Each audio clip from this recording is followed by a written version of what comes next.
Hey y'all, how y'all doing? This is Lynet with the Lynet Gray Show here on KUAW, Knowledge, Understanding, and Wisdom, Kansas City's first global community radio station. You're most likely listening to the Lynet Gray Show on KUAW, LPFM 985 here on Facebook. But you can also listen to us live, all the shows, not just the Lynet Gray Show, all the shows live on KU by typing in the letters KUAW on Instagram, Twitter, YouTube, the TuneIn app, and now Periscope. Um, we have a email address for those who, and I keep saying, I always get people say, "Well, I wanted to be on a show, or I wanted someone to be on the show." Tyrone, can you turn on that fan for me? Because the sister is breaking out in the sweat. Thank you. Is that fan plugged in? Um, but I always hear people say, like they wanted to be on a show or no one's called them for a show or whatever the case may be. But all you have to do is email the station at K. Thank you so much, Tyrone. At email the station at KUAW985 at gmail.com. And you can put in your show suggestions and things of that nature. So that is an easy way.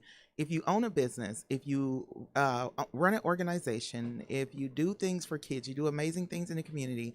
If Lede hasn't heard of you and you want to be on my show, you can email the Lynet Gray Show, THELYNETGRAYSHOW at gmail.com. Mr. Walker, they still saw you whether you bent down or not. You so tall. But you reach out. Don't just think because someone has not contacted you that we don't care. We just don't know. Our telephone number, we love callers, and the telephone number here at the station is 816-599-6893. And I know a lot of people were like, "Oh, I thought that was the number to your show." No, that's the number to the station, so you can reach the station when we're open. Our webpage is kuaw.org.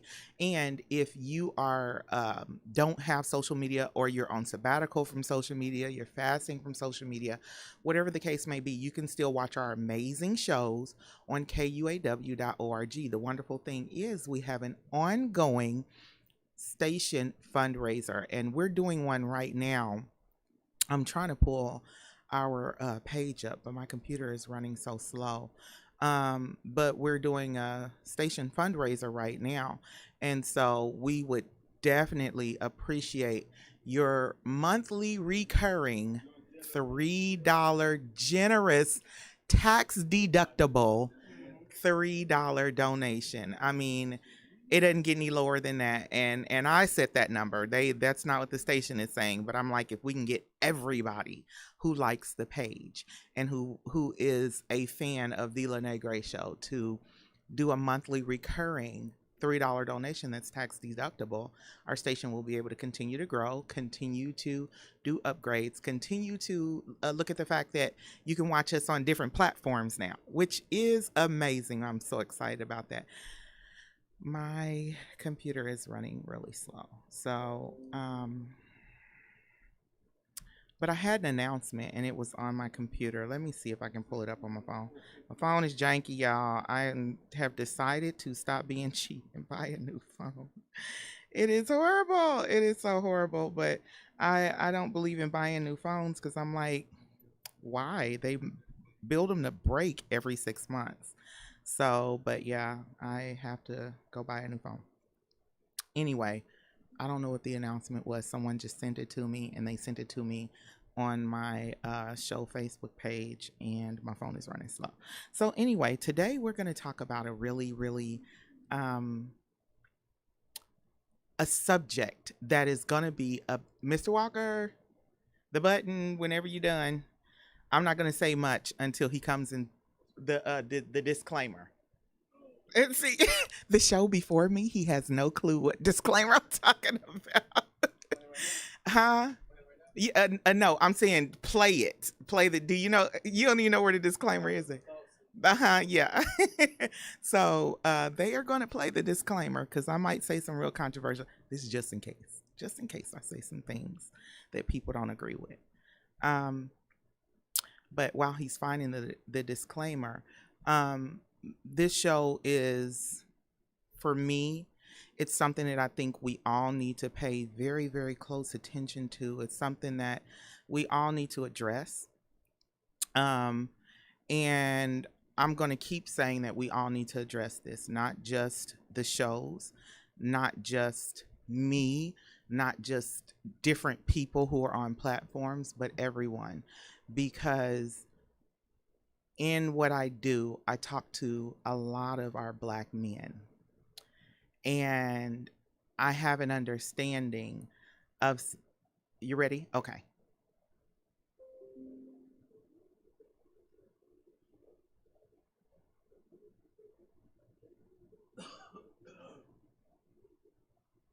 And so thank you for that, Tyrone.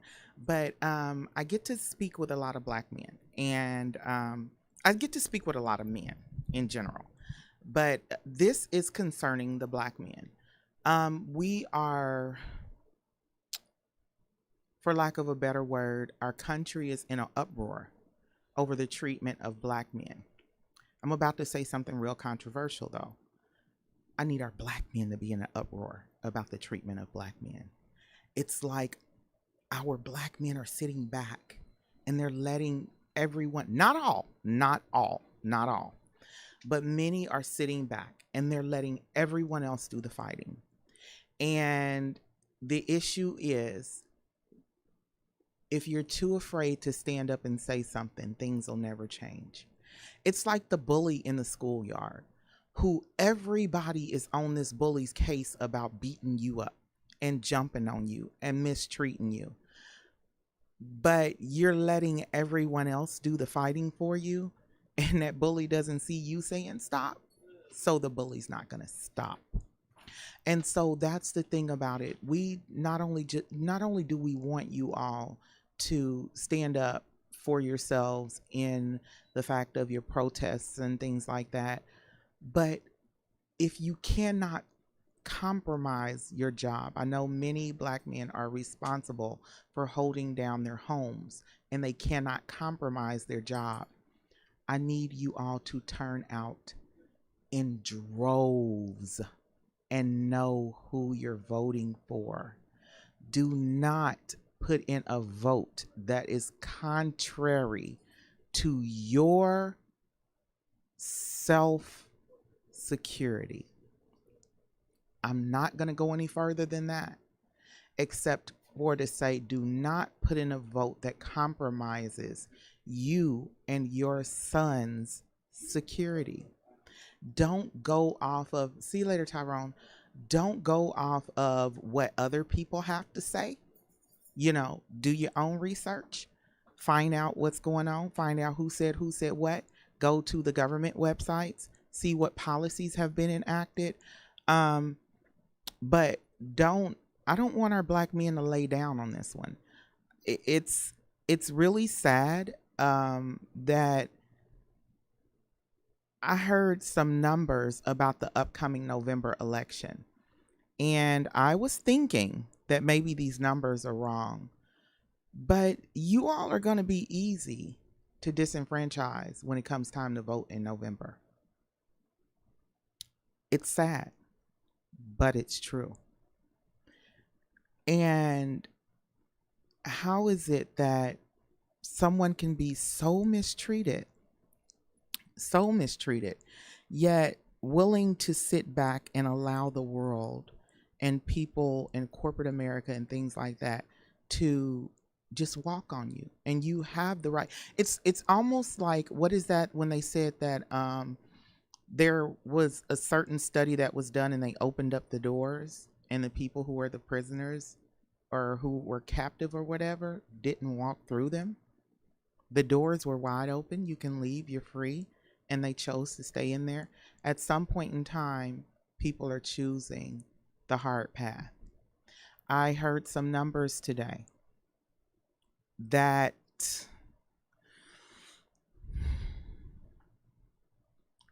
it was almost unbelievable. But then I learned never to discount anything you hear in the United States when it comes to voting.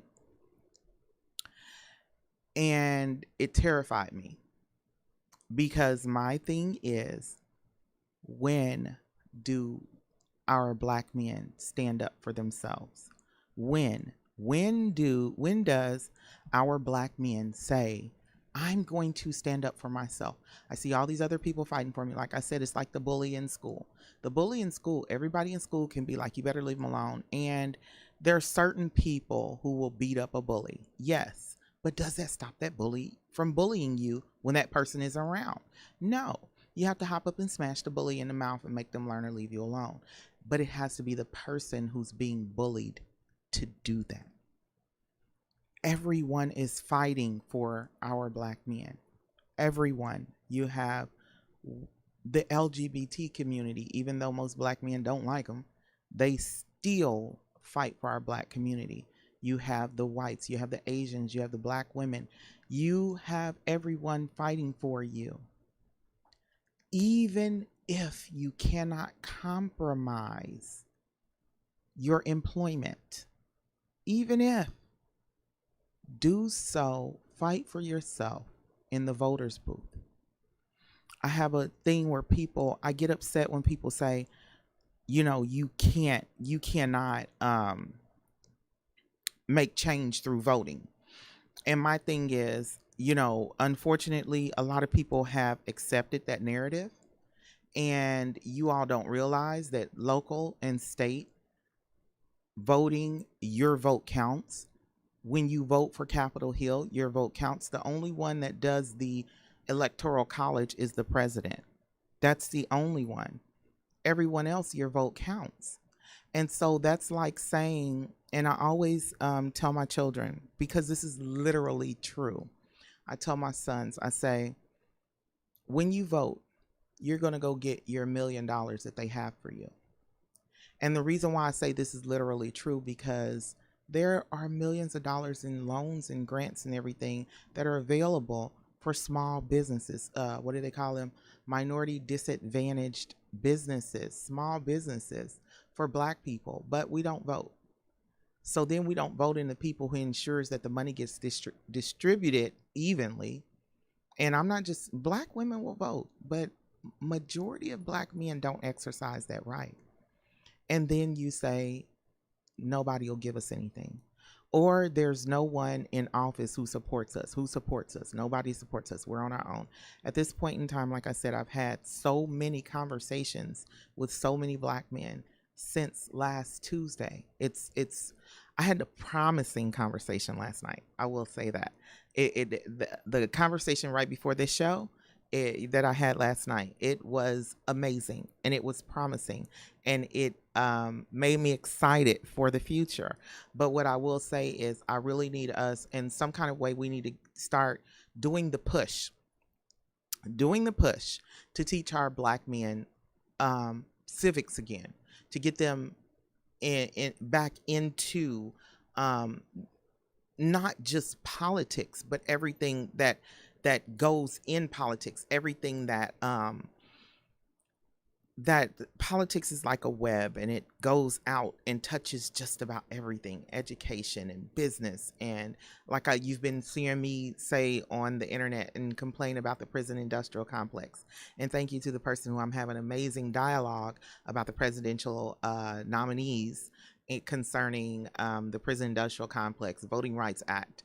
I tell a lot of people the Voting Rights Act amendment of 2005, a lot of people do not know this, but Joe Biden wrote the voting, and he admitted it for the Charlemagne the God interview, where everyone was upset because he said, oh, you're not black if you don't vote, if you vote for Donald Trump or something like that.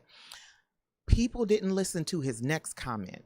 See, y'all got caught up in the you're not black thing. I was like, okay, that sounds typical him.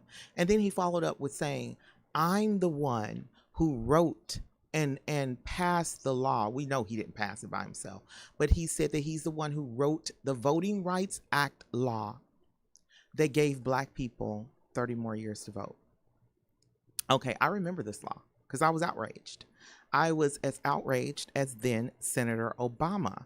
And it was passed in 2005, and it didn't give black people 30 more years. It was 2006, And it didn't give black people 30 more years to vote. It gave black people 25 more years to vote.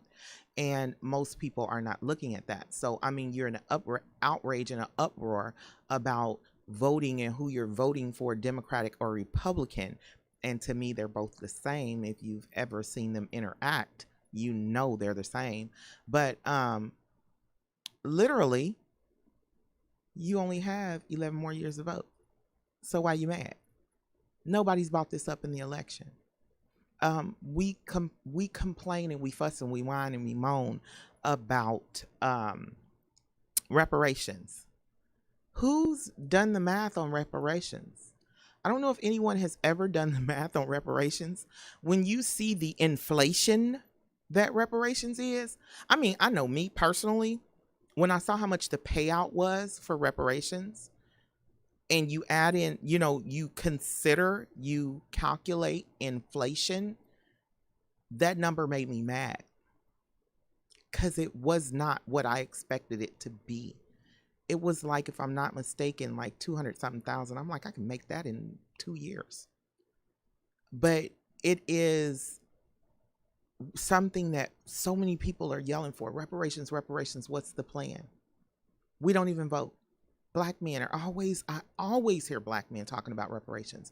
What's your plan? How are you going to get people in office who are going to agree to pay us reparations? See, that's the first question that needs to be asked. Instead of saying, y'all won't give us. That's the problem, that we as black people have been so used to handouts that we don't go get up and go get anything ourselves. I was reading Kobe Bryant's book last night, and I love the fact that Kobe wrote a letter to his 17-year-old self, telling his 17-year-old self not to give to his family, but to invest in his family. Because when you give to your family, you make them addicts to your giving. You make them feel entitled that they are supposed to be given something, versus using your platform and using your wealth and using what you have, Kobe, your gift, to put them in position to make them great. Because when you give to people, Kobe, and I'm paraphrasing what Kobe said. Kobe said, when you give to people, you remove the greatness in them. And the easiest way to disarm a black man and a black woman, the easiest way to disarm any of us, is to have gotten us used to being given things. Look at the money. Hi, Miss Walker. Look at the money that we're being given from the government. Everybody's like, oh, I need my money. I need my money. Make something happen. Get out and make something happen. You don't have to. And what happens is the greatness in us has been given to us so much that literally we expect for people to give us things. And literally now we're expecting for people to give us businesses. We're expecting for people to give us money to start businesses. We're expecting for people to make our lives easier instead of like the people who came before us. Hello, 50 and under. The people who came before us didn't get anything. They had to make it happen. And it seems like 50 and under, our hands are stuck out. We've become addicted to being taken care of. My mom tells the story. My mom went to Westport High School, and they had the civil rights riots when my mother and her big sister and her big brother were in high school, and they were parts of the riots, and they were getting chased by cops and beat by cops. These are teenagers who went head up and toe to toe with police officers who had no problem with beating them. And they were teenage kids, but they were going to fight for what they wanted. They were not given anything. They had to walk to school. They didn't have buses. They had to walk to school. They had to get there. They didn't have, you know, people who were willing to sit around and take care of them just because they didn't have. And I think we've become a generation of entitlement. So when I read what Kobe wrote, it just like I sat back and I marinated on that for a little bit. And I imagined how many men in the NBA wanted to be Michael Jordan. And I imagined how many men younger than Kobe in the NBA wanted to be Kobe. But nobody turned out to be Black Jesus, and nobody turned out to be the Black Mamba, because it takes a certain drive to want to succeed and to want to be the best. I never forget that I realized that we had lost our minds as Black people when I was telling a group of kids that you have to be smarter, you have to run faster, and you have to jump higher than everyone else. And the entire room of parents went. And then someone got up there and said, we don't teach that narrative anymore because that doesn't teach them that they are equal to their counterparts. To me, they instantly removed the grit and the drive from those children to be successful when they decided to undercut that message, because those kids were eating up everything I said. And when that person got up there and said that and all the parents clapped, not a single kid who was in that meeting has done anything with themselves. I'm going to say it. We already played the disclaimer. We got a whole bunch of kids walking around here. Every time I see them, they're hardly doing anything with themselves. And here's my thing. I'm not asking you to be a CEO. Like I tell my children, I'm not asking you to do anything. Sebastian, everybody felt like Sebastian is supposed to find the cure for cancer because he can do complex mathematics with the best of them. I mean, when I say complex, this young man can walk into MIT and anywhere else and get up there on the board and work that board. And then we'll turn around, put it down, go sit down and play Nintendo Switch. But Sebastian only wanted to be a writer. And Sebastian has only wanted to be a writer since he was a very little kid. He's only wanted to play video games and be a writer. And I know he's wanted to be a writer because he wrote some amazing books and gave them away. So people, hold on to those books because they're going to be worth a whole lot of money one day. But I always tell my children, I just want you to be the best at what you want to do with your life. Many of these children, as parents have failed the children. Why have parents failed the children? Because we've not told our children that they have to be the best. We've not instilled in them to be the best. When you look around the U.S., you see, and parents and grandparents complain about the kids, but nobody is, for lack of a better word, planting a foot in that behind and making these kids be great. And that is where our Black men come in. The destruction of the Black community. I'm just going to say this on air, and I couldn't believe that I was hearing this from this man. My ex-husband, former spouse, Ike Turner, he said out of his mouth in front of our two youngest sons, I was just going to wait till you turn 18 and come back in your life. This is after I had been repeatedly telling him, you need to be daddy to your sons. You need to be active. You don't have to pay child support. You're over there taking care of a whole other family. Take care of your sons. Be there for them. Take time. Take space with them. Come pick them up. Talk to them. He literally said, now, we don't communicate. We can't get along, so we don't communicate. And he literally told his sons, in not communicating with me, you don't pay me a dime. You felt it best to spend time with your children once they turn 18. But he's not the first person I heard say that. I've heard that more than I've heard, I'm going to spend time with my children. My children are my world. I don't care if they are at their mom's house. If they see her every day, they're going to see me every day. I've not heard that, except for like very, very, very few. I think probably like 10 guys. out of the thousands of black men I know whose children don't live with them. So at this point, people have been coddled to the point of complacency and addiction to being taken care of and to being agreed with and to being, for lack of a better word, mediocre. It's 2020. When do we as a people hold the black man to a standard that he can't achieve?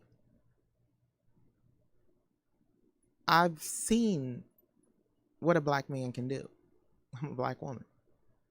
When do we hold our black man to a standard that he can't achieve? I was having a conversation. We'll go on break at 8:30. But I was having a conversation with my son, and we were talking about addiction. We were dropping off my son in college, my 18-year-old in college, because I just dropped off my 19-year-old. But we were talking about accountability. And that's what's missing from our community, is accountability. Our elders and our ancestors, they laid the foundation for us to be successful, and we dropped the ball. Not only did we drop the ball, it's different. Like, we fumbled the ball and then just stood there and put our hands on our head and was like, oh my goodness, and walked off. We didn't even try to turn around and go get it. We didn't even fight to try to even stay in the game and retrieve the fumble from the team and get it back in our possession. We just hit the sidelines and sitting over there with our helmets and our heads in between our legs. And that, to me, is like the biggest quitter attitude, the biggest like quitter attitude. It's frustrating. It's really frustrating because, like I said, I had several conversations with several men this week. And out of all the conversations that I had with men this week, one was the wolf. I'm just going to say, he's the big bad wolf. You going to take it from him. If you going to get it from him, you going to have to take it. And if you take it, you going to be so in shreds, you ain't going to make it very far before you drop dead. I promise you that one. But it's like everyone else is like, oh my gosh, how do I get you to see that you're greater than this? What needs to happen? And I realize that our black men are addicted to the pain, addicted to the dysfunction, addicted to the mediocre, addicted to people. Not all, but some are addicted to people giving them an out and not holding them to the highest standard that they can be held to. We're going to take a 2-minute break. This is the Lynet Gray Show on KUAW, Knowledge, Understanding, and Wisdom, Kansas City's first global community radio station. I'll see you all back in 2 minutes.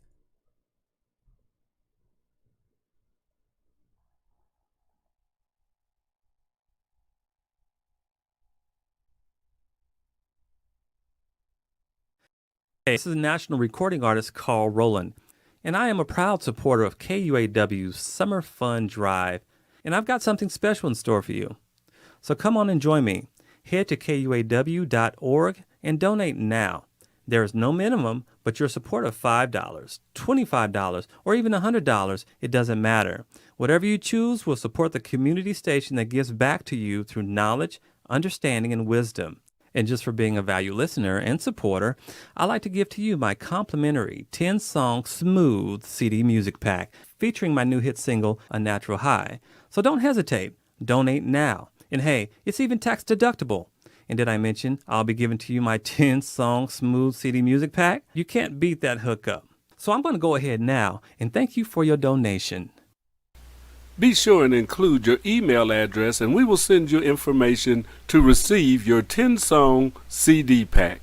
Thank you for supporting KUAW Radio.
And we're back. I'm jamming to my show. Okay, so my mama always taught me, don't be a complainer. If you are not a part of the solution, you are a part of the what? The problem, sis. You're definitely a part of the problem. And so I did my whole spiel about, our black men holding themselves accountable, becoming accountable. Actually, hey, adopt the run faster, jump higher. Adopt it, take it. Be like Kobe. Kobe felt like he had to be the smartest. One of the most amazing things, and I'm gonna be on my Kobe kick, even though I'm a Jordan fan, but I love the things that he wrote. And one of the amazing things I found out about Kobe was able to ascend to that level because he incorporated all of his learning into basketball. One thing I didn't know was that he spoke more Italian than he did English when he came to the US at high school. We would never know. He spoke English perfectly well. By the time he got to the microphones and being interviewed, we didn't know that man didn't speak that much English. He was more Italian. We didn't know that. But why? Because when he loved something, he applied his love for it to everywhere in his life. He applied basketball to history and science and math, and it was applied to that. And we always, and I say this, like I have a son, and my son wants to do real estate. Hey, Mother Mary, my son wants to do real estate, and he's like, yeah, I want to be a real estate agent. This is my youngest. After you've told me your whole life you want to be a NASCAR driver, so then you switch to real estate. Oh, you right up my alley, homeboy. Let's go. Here, get these books. You're going to read this. Get on this. You're going to take this test. You're going to do this, and this. By the time you turn 18, you're going to buy the place that you're going to live at whatever college. He said he wants to go to Columbia University, where you're going to negotiate to own or sell a property somewhere up there in Manhattan or close to it, Harlem, wherever. But you're going to buy a property up there. So you say you want to do real estate, but every time I look in your room, you're watching anime. Every time I look in your room, you're on your phone looking at Snapchat. Are you looking at real estate things on Snapchat? No, ma'am. Are the people who you're watching on Snapchat, are they real estate gurus? No, ma'am. And that is the thing. And I told him, I said, well, here's the thing about it. You better get on it now, because I'm not helping you past 18. Once you graduate high school, mom's help stops in this subject, because you're 15 now and I'm giving you the jump on everybody. And one thing we don't understand as a black community, the other communities have foresight. What does the song say? I believe the what are our future? The children are our future. That's the one thing I give to the W.E.B. Du Bois Learning Center and the Black Family Technology Awareness Association. They know the children are the future, so they do the work with the kids. They're trying to build the future with the children. And in working with the children reflect back to you who you. Kids will just straight out come out and tell you who you are too, which is funny, which I love. It is so funny, because I was doing work with some of the kids in the community, and I was being like Lynet, like, hey, and they were like, Miss Gray. I said, uh-huh. And one of the guys said, you used to be a goon, didn't you? I was like, not a goon. He was like, yeah, you a thoroughbred. I was like, nah, I was trying to put the facade up there that, oh, you don't. And kids see right through you. So they make you become real. And then they make you say, okay, what can I do to give them the best impression, to let them know, listen to me closely. Don't go the route I went. Go this route. Go this way. That way right there has a lot of potholes. The bridge is like got a whole bunch of stuff missing off of it. It can fall at any minute. Just go this way. Take the path of least resistance, the easiest route. You don't have to climb no hills. You ain't on no gravel. It's just nice, smoothed out Bessie Road. And that made me, when that young man said that to me at the gas station on 29th and Van Brunt, and we was all just standing out there talking, and when he said that, it kind of shocked me back into reality. You don't fool these babies. You might fool these grown folks, but you don't fool these babies. And this was back in 2016. And so it made me stop caring about what everybody else thought, become me, and literally begin to start looking for solutions. If you're not a part of the solution, you're a part of the problem. Black men, to be a part of the solution, you must first put people in office who have your best interests at heart. That's number one. How do you solve this thing? We have people out here willing to put their bodies on the line for you. We have people out here, pregnant women out here who, and they are not asking you to come out here and do anything, any kind of fighting. They want you safe. They want you at home to where you're not getting harassed by the police, where they don't have to follow you home in droves to make sure each and every black man gets home from the protest and doesn't get harassed and doesn't get 7 bullets in his back in front of his kids. They're not asking you to be out there. They're just asking you to simply do one thing, and that's get out there and vote for the people who have your best interests at heart.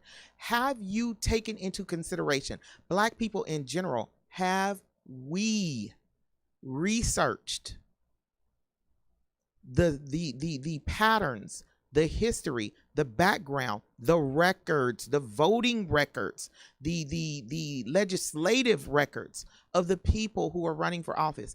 80% of Congress is up for re-election.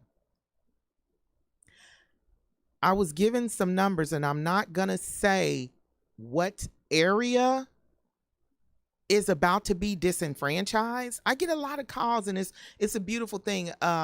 It's almost kind of like, why are people telling me this? But it's a beautiful thing to know some of the stuff I know, and some people will know me as the person who don't care. Hit the button, I'm gonna say what I feel like saying, and I don't care. So I'm not going to tell you what area this is from, because someone might be able to pinpoint who gave me this information. But there is going to be a disproportionate number of Black people disenfranchised from this election because you refuse to cast a local and state vote. Last time you voted, majority of the people was for Obama. Really? And you keep re-registering to vote? And the last time you voted was for President Obama? You don't realize that you are, I always tell people, if someone's trying to kill you and they already have the gun, don't give them the bullets. Why would you walk up to them and say, here, you don't have bullets. Here, let me load up your clip for you real good. Oh, I got another clip. You want another clip? That one's full of bullets too. There you go. Now try to kill me. Well, now you just gave them ammo to do what they got to do to get rid of you. We need to stop as a people being addicted to being given everything. The greatest de-weaponization of the Black community was not removing the Black father from the house. It was getting the Black people used to handouts. When you get the Black people used to handouts, they tear the family down themselves. They feel like things should be given to them. And if they're not given to them, the men who choose not to work hard in school and not to learn how to measure. I never forget, Paseo High School's shop teacher was, I don't know if he's still the shop teacher, Ronnie McFadden, the amazing dancer. And I talked to him when my sons were in his shop class, and they were also in his dance class at Paseo in middle school. And I was like, yeah, they need to learn how to do this. And he said, I know all about theater design and all this. He said, that's why I teach the class. He said, but unfortunately, our kids can get up to high school and never learn how to measure. You're not going to tell me the teachers did not teach how to measure in class, because they teach that in elementary school. You're not going to convince me that you never learned how to measure from anyone, because they teach that in elementary school. You didn't learn because it wasn't popular to learn. You didn't learn because you were more worried about having Jordans on your feet and having the freshest cut and the crispiest school uniform, which makes no sense because everybody's wearing the same school uniform. It makes no sense at all.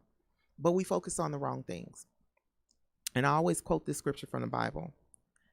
It says that the lust of the flesh, the lust of the eyes, the lust of the flesh, and the pride of life, or the fall of man. I'm paraphrasing.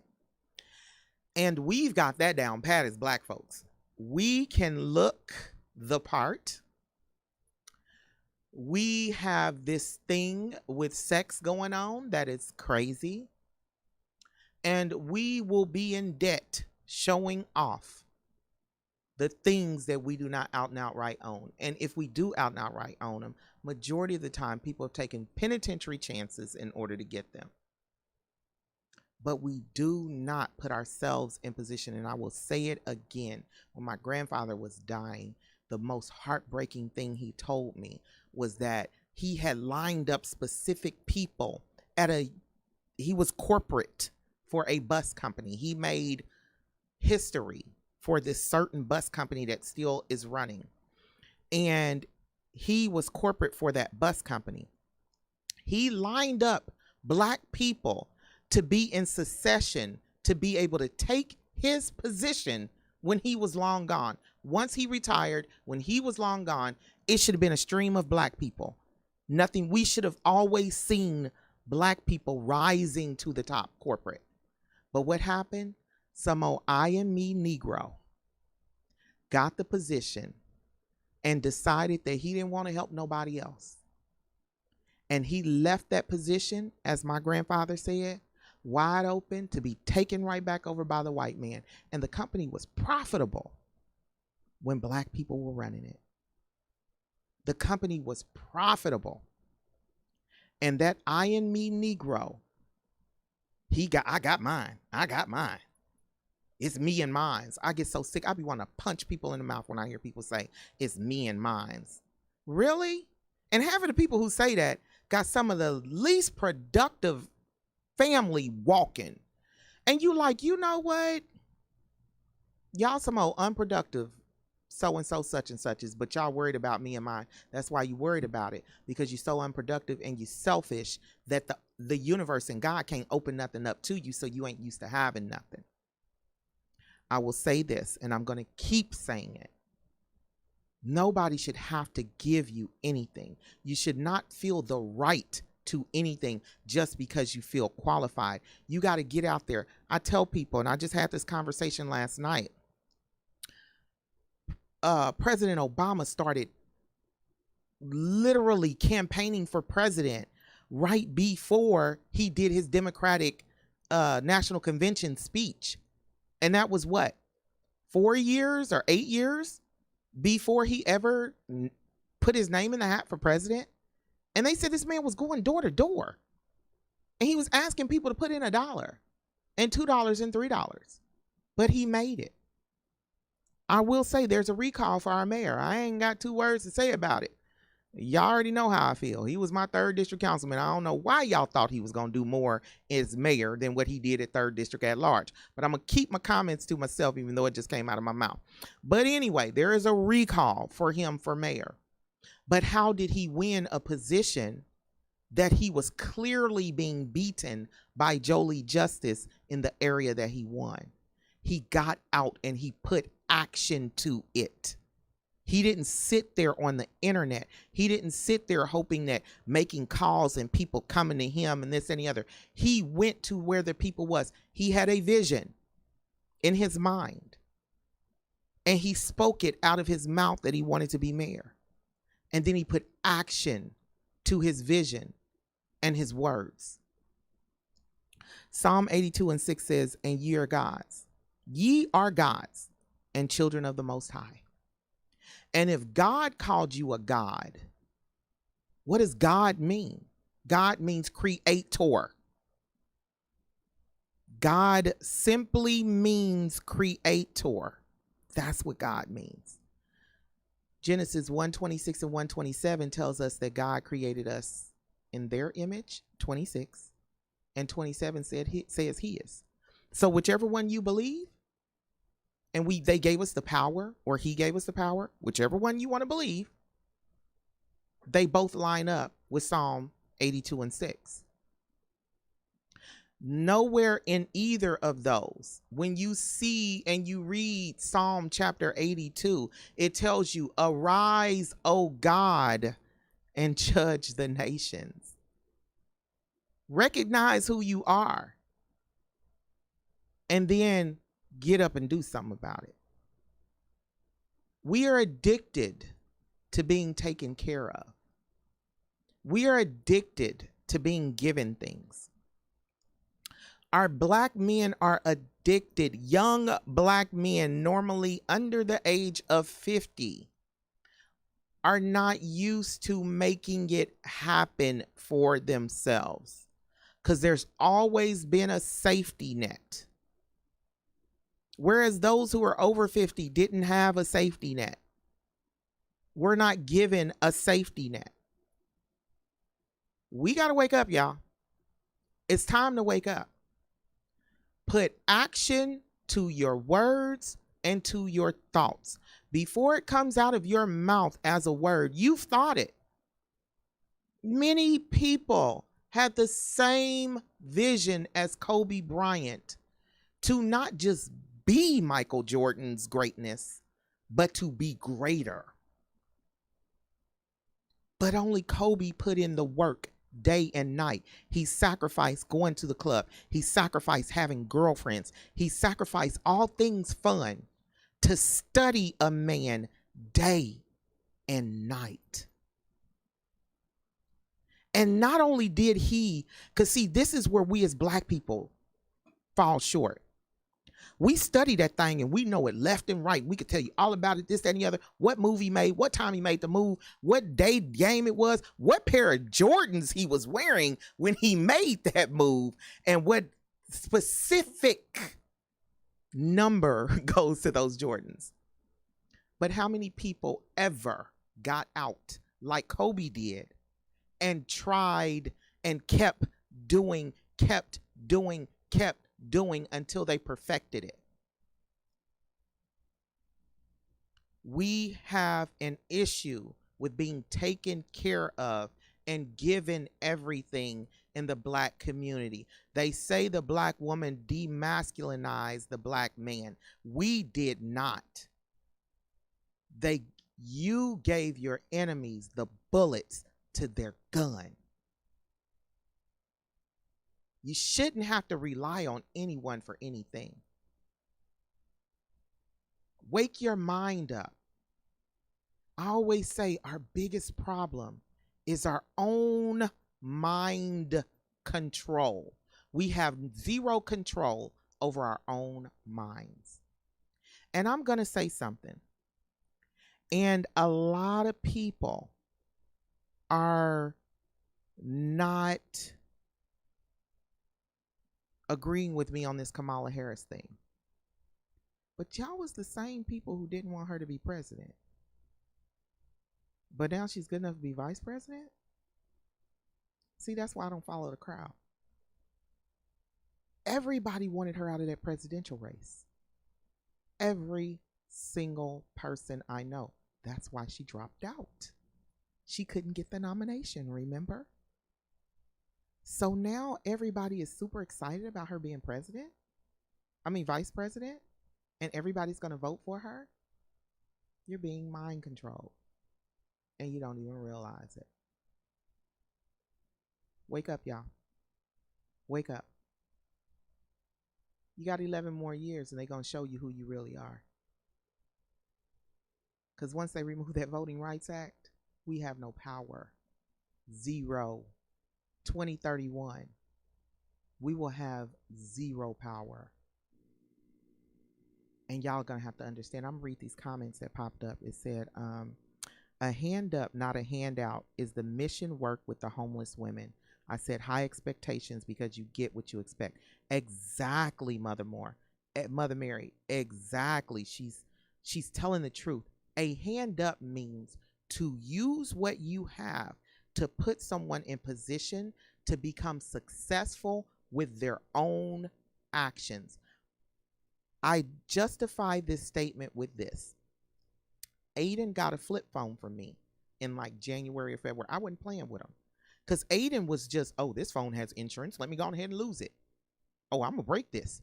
And so because I had insurance on his phones, Aiden wasn't caring about his phones. I got Aiden a flip phone, and Aiden got in a world of trouble being in the store because he wouldn't answer his flip phone, and he claimed he left that at the house and had the other phone. But Aiden, after that incident of about to get ready to get his head punched through the side of the window by me, it took everything to grip the steering wheel. Aiden decided he was going to save his own money and buy his own phone. Aiden bought his own cell phone in May. Aiden has not torn up that cell phone. Why is that? Because he bought it himself. We as a people, we have that Aiden syndrome where things are given to us, so we don't respect it. We don't do the extra work. Aiden was, mama, you got any work you need done? He was out there picking up leaves. He was working like a Hebrew stepchild, a redhead stepchild, a Hebrew slave. That boy was doing everything he could to get the money to buy himself the phone he wanted. And he still has that phone to this day. And he put a case on it. He got upset because he dropped it. And he was like, the case didn't stop it from cracking. He bought his own case. He sent me the money to buy his case. He bought his own phone. He pays for his own insurance. And he respects it. How much more can we as Black people, and specifically our Black men, once the standard is set up here again, you got to be like Kobe. You got to run faster, jump higher, and be smarter. Once that standard is there, how much more will we as a people recover? But one thing I will say is, you can't get anything done if you don't vote. A bunch of y'all about to be surprised come November. Research who's running. Know who goes in Congress and who's going in Senate. Know who they are. There are more than 2 people running for president. Educate yourself. Educate yourself. Vote in your state and your local elections in your best interest. This is the Lynet Gray Show on KUAW, Knowledge, Understanding, and Wisdom, Kansas City's global community radio station. I will see you all next Tuesday at 8. Have a blessed day.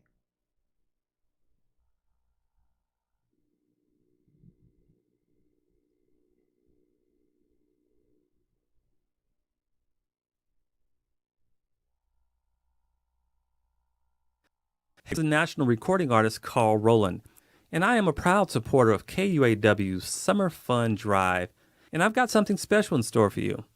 So come on and join me. Head to KUAW.org and donate now. There is no minimum, but your support of $5, $25, or even $100, it doesn't matter. Whatever you choose will support the community station that gives back to you through knowledge, understanding, and wisdom. And just for being a value listener and supporter, I'd like to give to you my complimentary 10-song smooth CD music pack featuring my new hit single, A Natural High. So don't hesitate. Donate now. And hey, it's even tax deductible. And did I mention I'll be giving to you my 10-song smooth CD music pack? You can't beat that hookup. So I'm going to go ahead now and thank you for your donation.